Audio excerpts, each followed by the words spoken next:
começamos o nosso Sala Política. Hoje nós recebemos como convidado Kaique Mafra, que é suplente de vereador na cidade de São Paulo pelo Republicanos, teve 11.519 votos, é um jovem, tem apenas 28 anos. Tudo bem, Kaique? Bom dia, tudo bom?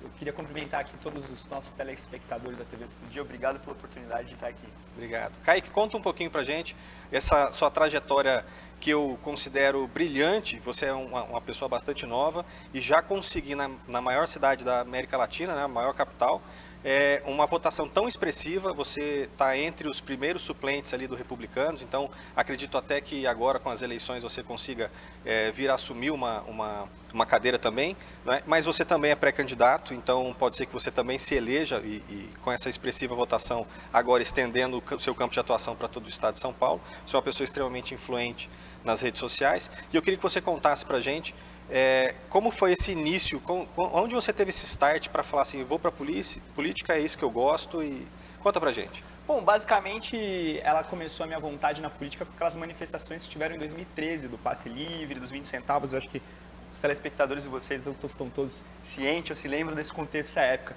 E teve muita depredação, teve muito vandalismo naquela época, grande parte das manifestações que tinham os black blocs. E na época eu tinha iniciado meu curso de Direito numa universidade lá em São Paulo, onde basicamente eu passei a me posicionar. E pela minha família já tinha alguns valores que tinham sido implementados em mim, algo que eu já vivia no meu contexto familiar, que eram valores cristãos, eram os valores que estavam mais, digamos assim, próximo com o que se identifica de direita, né? E na época não, porque até hoje ainda há uma hegemonia de pensamento no ambiente universitário. Ali a gente tinha, basicamente, na minha sala, muitas pessoas se posicionavam mais à esquerda, que de certa forma até gritavam e esperneavam, parecendo uma espécie de maioria. E essa hegemonia de pensamento não estava presente somente nos alunos, estava presente também nos professores da universidade. Foi quando eu passei ainda sem muito o conhecimento devido, comecei a me posicionar dentro da sala de aula conforme o que eu acreditava naquela época, ainda não tão embasado intelectualmente falando, mas comecei a me posicionar.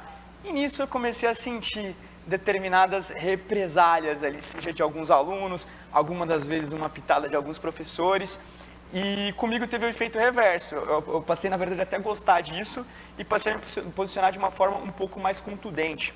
E naquela época ali, na época da Copa do Mundo, e depois teve essas manifestações, eu fui apresentado a um escritor, um filósofo chamado Olavo de Carvalho. Ali que eu li a primeira obra dele, que eu ganhei de presente, que era o mínimo que você precisava saber para não ser um idiota.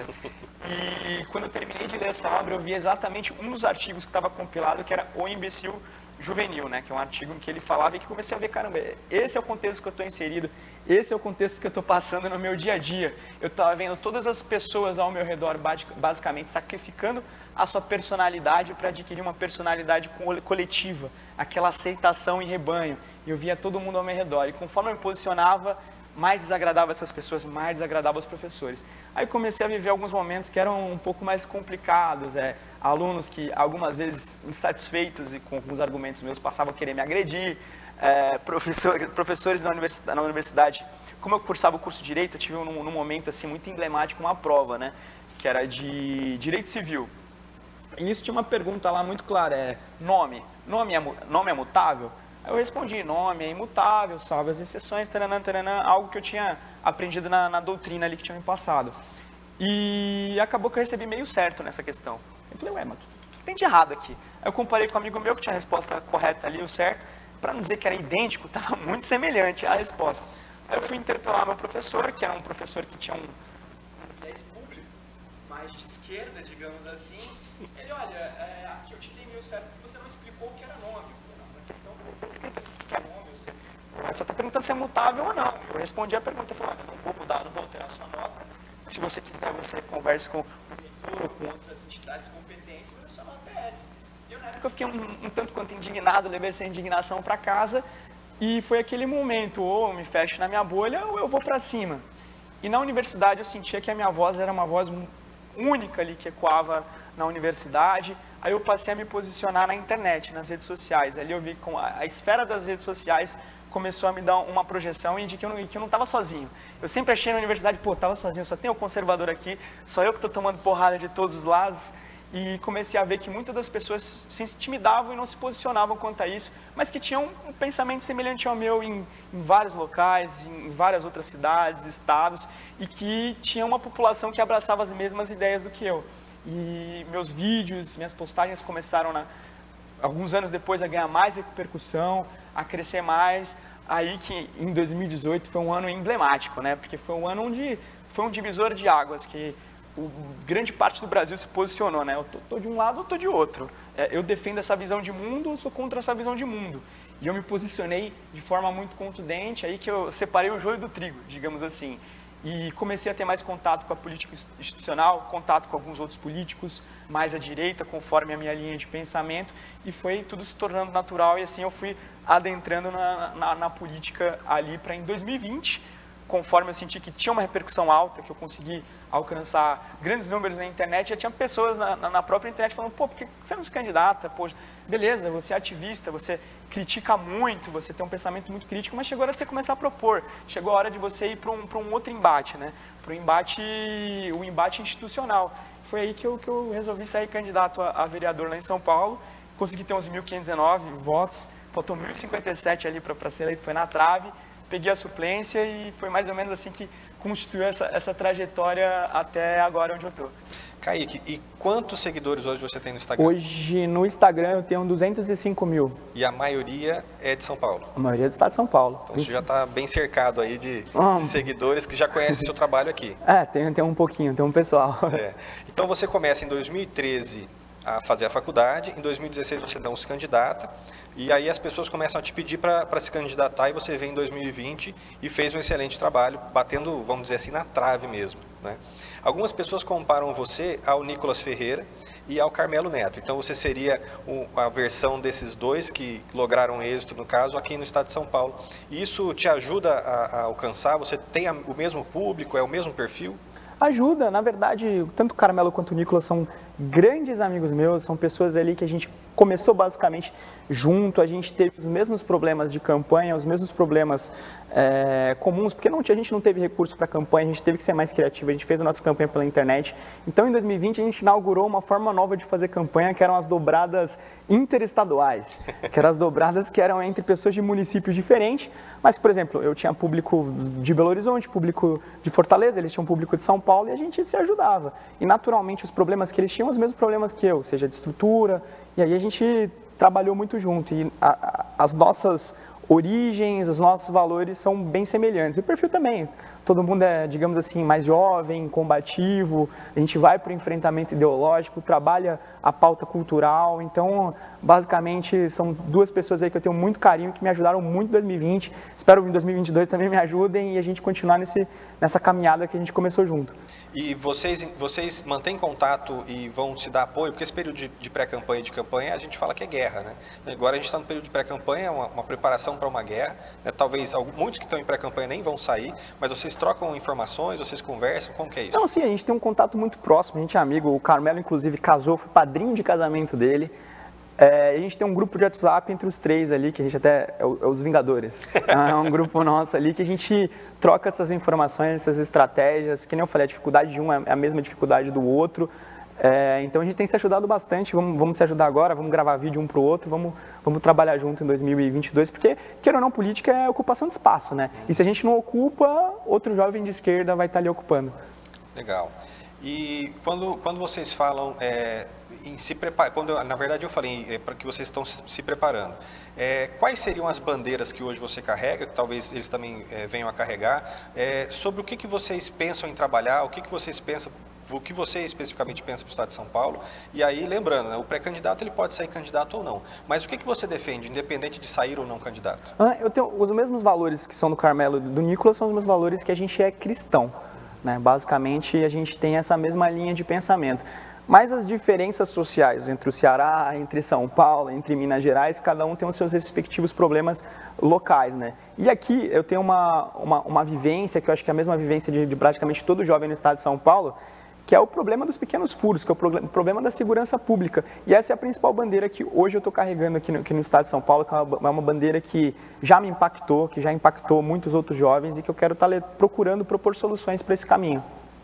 Mas e você pode falar um pouco mais sobre isso? Posso. Então, basicamente, eu acho que todo mundo aqui no estado de São Paulo, não todo mundo, mas grande parte dos jovens no estado de São Paulo já tiveram um problema de ter um celular roubado. Eu mesmo, infelizmente, no ano passado tive 2 celulares roubados, inclusive ainda estou terminando de pagar, ainda falta mais uma parcela para eu terminar de pagar esse celular, ainda estou amargando ali. E apesar de a taxa de letalidade aqui americana, por exemplo, acabou dando uma diminuída, os pequenos furtos e pequenos delitos, eles acabaram, de certa forma, explodindo como em todo o estado de São Paulo, né? E essa é uma realidade. Se você não tem uma boa segurança pública, isso impacta na economia, isso impacta nas pessoas no comércio, impacta em muitas coisas na vida dela, né? As pessoas não têm a sensação de segurança. Infelizmente, você não consegue prosperar no estado de São Paulo. E o estado de São Paulo, na verdade, é o estado mais rico da União. Como é que pode o estado mais rico da União, basicamente, você ser o 23º estado hoje no investimento no policial, né? A gente tem uma desvalorização da classe, hoje que não teve um grande aumento salarial. O último aumento salarial que teve foi durante o governo Dória, infelizmente, foi um aumento ali, digamos que mentiroso. Eu tenho amigos meus que são policiais militares que tiveram esse aumento, só que aumentou na contribuição do imposto, então o salário do cara diminuiu, né? Sim. E a realidade que a gente vê hoje é que o policial, infelizmente, muitos, eles têm uma jornada dupla. Às vezes ele é policial, ele faz um bico de segurança, ele é policial, ele é motorista de Uber. E a ideia, principalmente, é você valorizar esse policial financeiramente para que ele possa, de fato, estar feliz e continuar fazendo esse trabalho, né? Basicamente, esse é o caminho. Mas dentro dos pequenos delitos, que eu acredito que os pequenos delitos hoje são um grande problema para a população paulista, essa situação foi muito semelhante com a situação que a gente viveu em outros locais do mundo, né? A gente teve em Houston, Nova York, Chicago também nos Estados Unidos, nos anos 80 e 90, que passaram pelo mesmo problema. Não estou propondo reinventar a roda, nem nada de algo nesse sentido. A gente tem soluções de outros locais que deram certo, que a gente vê de tentar estabelecer aqui em São Paulo. E lá em Nova York, o prefeito, na época, Rudy Giuliani, ele teve uma política de tolerância zero, onde basicamente eles aumentavam as rondas ostensivas na cidade, começaram a fazer essa intimidação, porque basicamente se você roubar o pão ali da Dona Maria, vai ter consequência, você vai ser preso. Então criava uma cultura de intimidação policial, né? Então acho que essa cultura a gente quer trazer para aqui, para São Paulo, né? E basicamente voltar essas rondas ostensivas. Hoje a gente tem um contingente que infelizmente é o menor contingente do estado de São Paulo já nos últimos 20 anos, sendo que a população de São Paulo ela só aumentou. Então acho que a gente tem que pegar muito nessa questão aí que nem foi feito nos Estados Unidos e trazer aqui para o estado de São Paulo.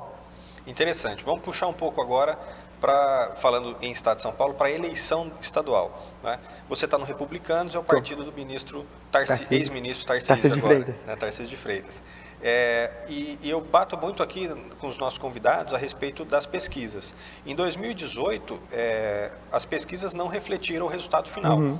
Todas as pesquisas apresentadas, elas eram inversamente ao resultado que foi o que apresentou ao abrir das urnas, né?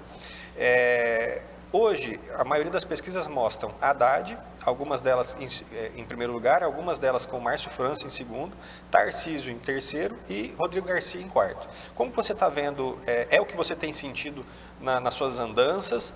Como você está vendo esse cenário versus a pesquisa? Assim, o que você sente versus o que está acontecendo? Infelizmente, eu acho que as pesquisas eleitorais, hoje, elas só servem para uma coisa, que é indicar a tendência de queda ou de subida. Todo o resto está sendo muito fora da realidade. A gente não precisa nem voltar em 2018, porque em 2018, se a pesquisa tivesse certo, o Haddad seria o presidente da República e não o presidente Jair Bolsonaro, né? Sim. Mas em 2020 já teve erros grotescos e, ironicamente, o erro sempre é para o lado esquerdo, né?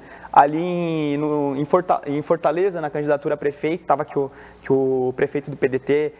Cara, estava com uma margem muito grande, acabou que essa margem acabou não se confirmando, e queira ou não, isso acaba, em partes, induzindo o eleitor ao erro, né? Agora, eu não acredito que tenha um Haddad com 35% das intenções de voto, porque aonde eu ando no estado de São Paulo, tem uma rejeição enorme ao discurso dele, ao discurso do PT, à figura do Haddad, um prefeito que saiu escurrado das urnas em 2016, onde foi para a reeleição e perdeu no primeiro turno.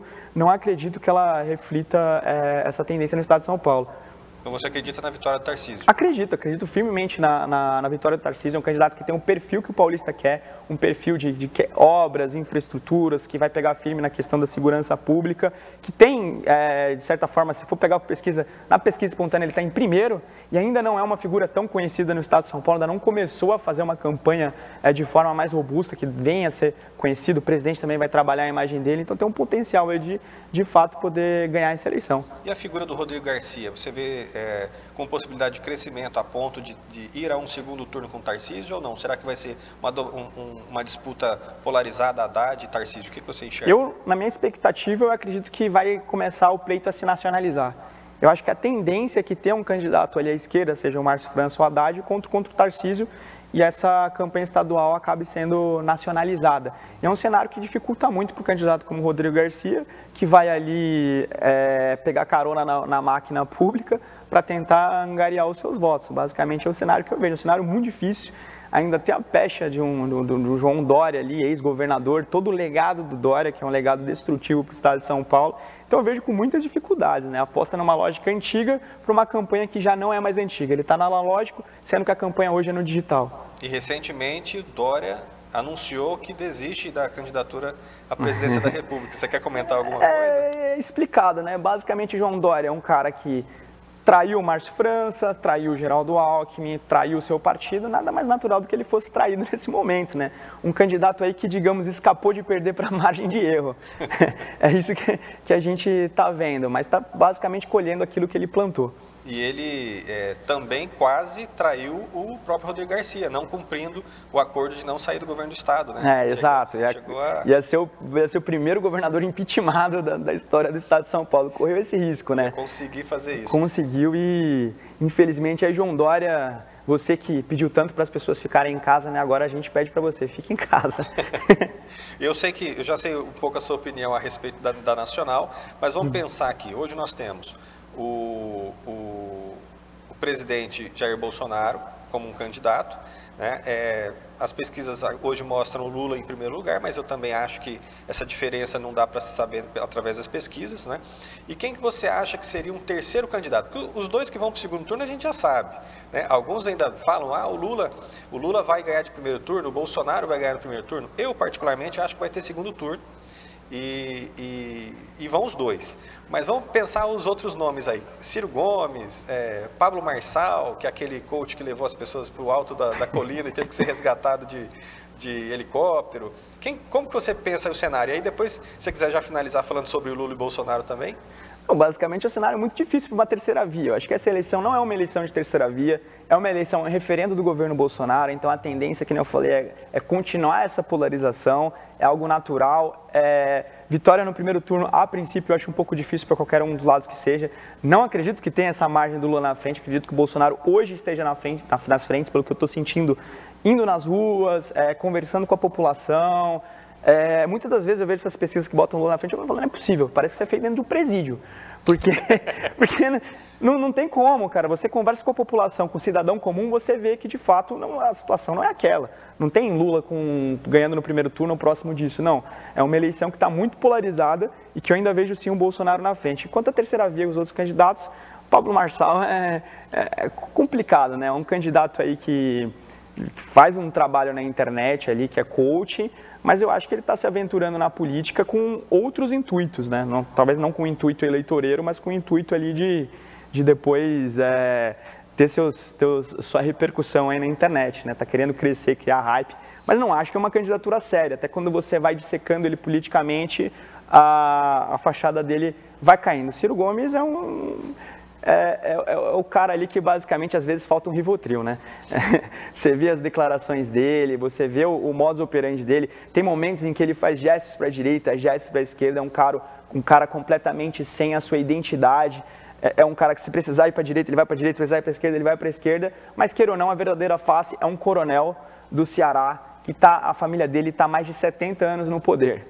Lá, na cidade de Sobral, já perdi a conta de quanto tempo está lá, mas é um cara com ideias muito antigas tentando se vender com uma roupagem nova.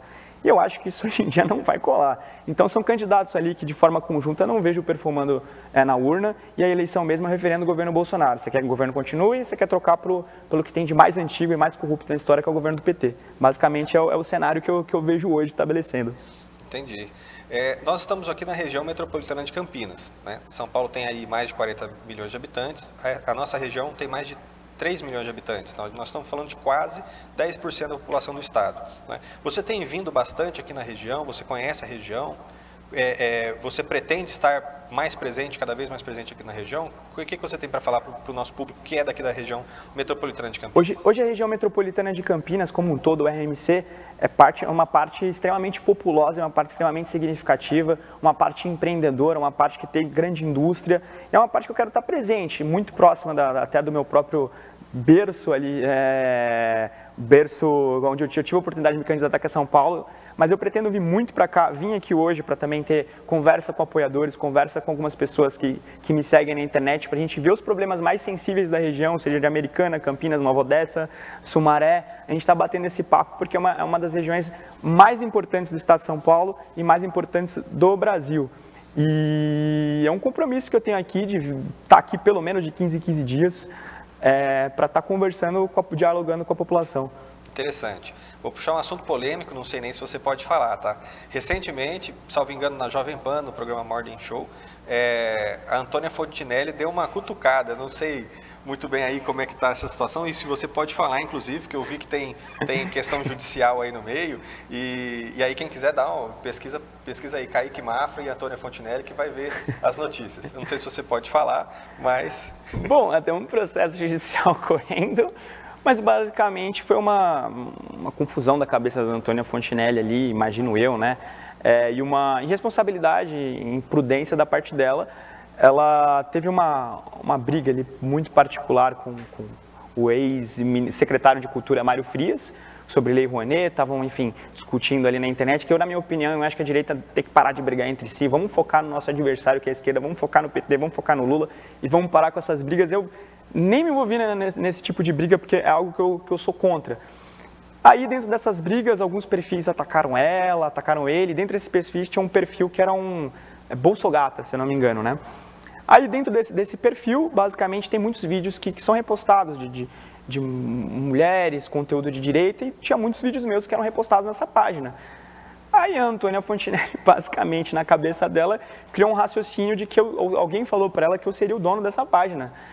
E ao invés de tentar conversar comigo, ou qualquer coisa do tipo, ela, no meio da Jovem Pan, me acusou de ser dono do perfil, falou que eu estava acusando ela, falou que eu tinha cometido um crime, que eu era criminoso. Então, basicamente, o que eu fiz é interpelar ela para que ela aprove essas acusações que ela fez.